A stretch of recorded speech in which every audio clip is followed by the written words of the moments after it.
राधे राधे भक्तों। आज मैं सुनाने जा रही हूँ कामदा एकादशी व्रत कथा और उसका महत्व।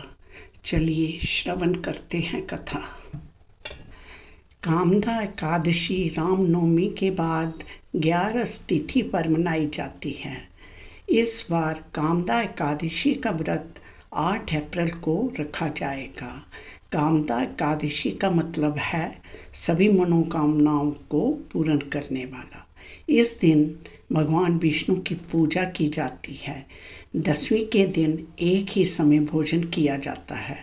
इस कथा का संबंध पुंडरीक से है। धर्मराज युधिष्ठिर ने भगवान कृष्ण से प्रार्थना की कि हे महाराज, अब मेरी इच्छा चैत्र मास की शुक्ल पक्ष की एकादशी के नाम, महत्व, पूजा विधान आदि के बारे में विस्तार से जानने की इच्छा है। तब भगवान कृष्ण ने कहा, हे राजन, यही प्रश्न एक बार दिलीप महाराज ने महर्षि वशिष्ठ जी से किया था। वही मैं आपको सुनाता हूँ। बहुत समय पहले की बात है। रतनपुर नगर में अनेक अप्सरा, किन्नर और गंधर्व वास करते थे। उनमें ललित और ललिता नाम पति भी थे। राजा पुंडरीक भोंगीपुर नगर में रहता था। राजा प्रजा का ध्यान नहीं रखता था और हर वक्त भोग विलास में डूबा रहता था।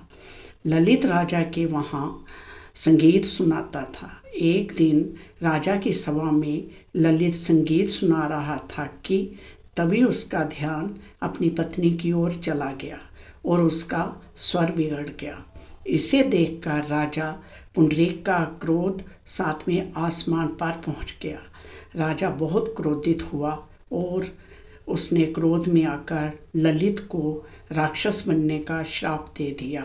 राजा के श्राप से ललित मांस खाने वाला राक्षस बन गया।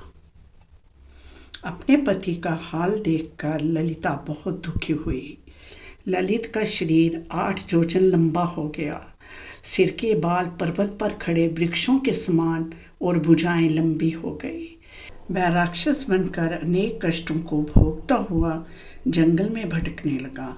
उसकी स्त्री ललिता भी उसके साथ साथ जंगल में भटक रही थी। एक दिन वह विंध्याचल पर्वत पर पहुंची, जहां उसे श्रृंगी ऋषि मिले। श्रृंगी ऋषि ने जब ललिता से आने का कारण पूछा तो उसने रो रो कर अपने मन की पीड़ा बताई।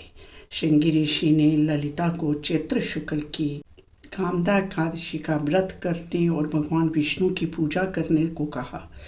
ऋषि ने कहा, किस व्रत का पारण करने के बाद इस व्रत का पुण्य ललित को दान कर दो। पुण्य के प्रभाव से उसे राक्षस योनि से मुक्ति मिल जाएगी। ललिता ने ऐसा ही किया। उसने विधि विधान से व्रत रखकर विष्णु जी की पूजा की और पारण के बाद पुण्य फल ललित को दान कर दिया। विष्णु जी की कृपा से ललित को राक्षस योनि से मुक्ति मिल गई।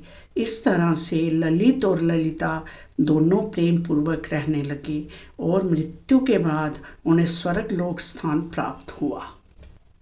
धार्मिक मान्यता है कि कामदा एकादशी के व्रत से पाप कर्मों का नाश होता है। इस व्रत के प्रभाव से जाने अनजाने में किए गए पाप भी खत्म हो जाते हैं और मनोकामनाएं पूर्ण होती हैं। साथ ही कामदा एकादशी के व्रत से अक्षय पुण्य की प्राप्ति होती है। परिवार में सुख समृद्धि रहती है। पारिवारिक समस्याएं दूर होती हैं। पिशाच आदि दोषों का नाश होता है। कामदा एकादशी व्रत के अनेकों लाभ हैं। राधे राधे। गलतियाँ माफ।